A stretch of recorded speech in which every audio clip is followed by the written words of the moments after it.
Hurmatli obunachilar, sizlarni qiziqtirayotgan savollar uchun biz oldin 2 yil 3 yil oldingi qilgan ishlarimizga yetib keldik. Ko'rib baho berishlaring mumkin. Keling, operator ko'rsating.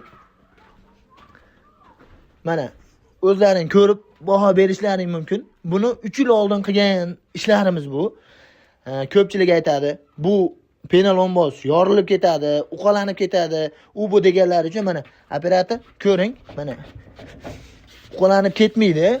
Turishini holatini, mana masalan 100 kilolik odamman. Ko'rishlaring mumkin. Sinib ketmaydi, uqalanib ketmaydi. Bu odamni uylarini birinchilardan bo'lib qilib berganmiz.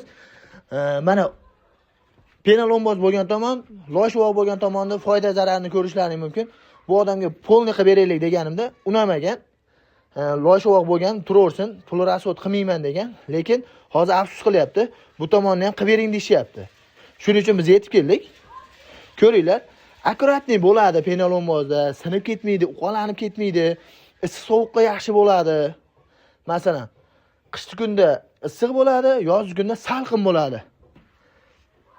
Keyin sizlarga yana eng asosiy ma'lumotni aytadigan bo'lsak, yengil bo'ladi.